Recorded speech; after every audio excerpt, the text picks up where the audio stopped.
Middle east में इस वक्त जबरदस्त जंगी हलचल नजर आ रही है और इसकी वजह है ईरान की इजराइल से प्रतिशोध की आशंका। ईरान ने फिर धमकी दी है कि वो इजराइल पर सीधा हमला कर सकता है। उधर इजराइल की रक्षा के लिए अमेरिका ने मिडल ईस्ट को अमेरिकी नौसेना के बेस में बदल दिया है। मतलब ईरान ने इजराइल पर हमला किया तो अमेरिका भी ईरान के खिलाफ सीधा मोर्चा खोल देगा, जिसके बाद मिडल ईस्ट का युद्ध की आग में जलना तय माना जा रहा है।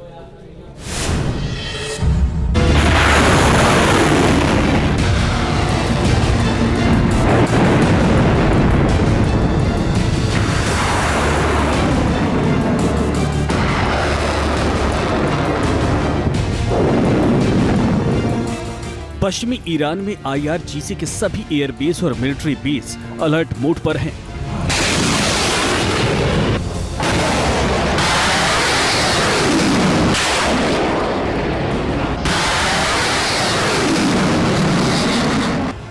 IRGC और सेना के कमांडर एक एक हरकत पर नजर बनाए हुए हैं।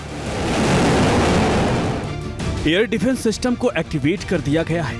मिसाइलों को लोड किया जा रहा है। ईरान की ऐसी तमाम जंगी हलचलों के सेंटर में है उसका सबसे बड़ा दुश्मन इजराइल, जिस पर कभी भी ईरान की धरती से सीधा हमला हो सकता है।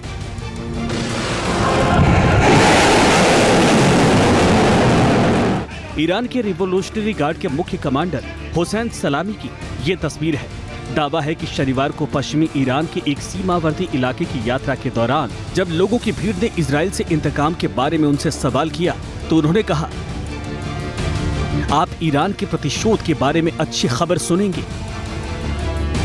आशंका है कि ईरान इजराइल संहार की पूरी तैयारी कर चुका है और वो कभी भी तेहरान में मारे गए हमास चीफ इस्माइल हानिया का इंतकाम ले सकता है।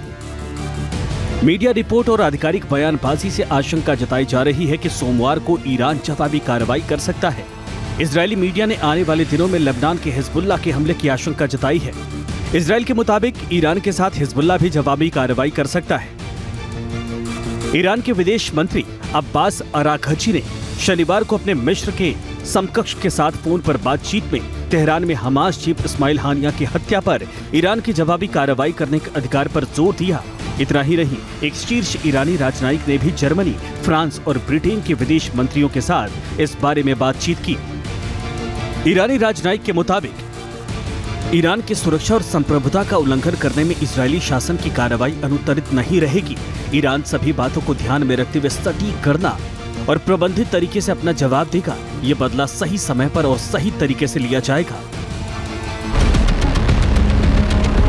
31 जुलाई को तेहरान में इस्माइल हानिया को टारगेट किए जाने के बाद से ईरान और इजराइल के बीच तनाव चरम पर है। ईरान ने इजराइल को सबक सिखाने की कसम खाई है। ईरान के सर्वोच्च नेता अयातुल्लाह सैयद अली खामनेई ने ऐलान किया है कि इस्माइल हानिया की हत्या करके इजरायली शासन ने अपने लिए कड़ी सजा की जमीन तैयार कर ली है।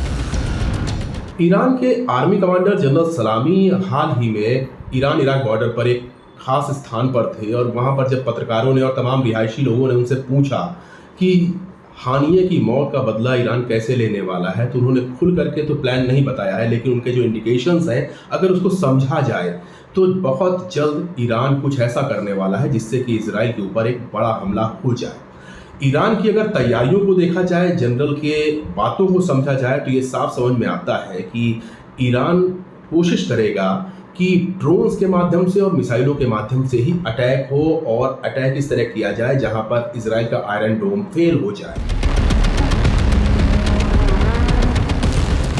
ईरान के इजराइल पर हमले की आखिरी आशंका प्रबल क्यों बताई जा रही है, तो इसकी सबसे बड़ी वजह है ईरान ने अपने पश्चिमी एयर स्पेस को बंद कर दिया है। ईरान के बारे में दावा किया जा रहा है कि वो 14 सैटेलाइट लॉन्च कर सकता है। एयर स्पेस में ईरान का सबसे बड़ा मिशन होने जा रहा है। इतना ही नहीं, दावा किया जा रहा है कि रूस ने भी ईरान को हथियारों की डिलीवरी कर दी है। ईरान न्यूक्लियर ताकत बनने के बेहद करीब है। ईरान ने सीधे तौर पर इजराइल को पहले ही परमाणु बम के लिए खुली धमकी दे चुका है। ईरान कह चुका है कि अगर उसके अस्तित्व को खतरा होता है तो वो परमाणु सिद्धांत में बदलाव करेगा। Team news nation. News nation अब व्हाट्सएप पर खबरों की ताजा अपडेट के लिए न्यूज नेशन के इस QR कोड को स्कैन करें।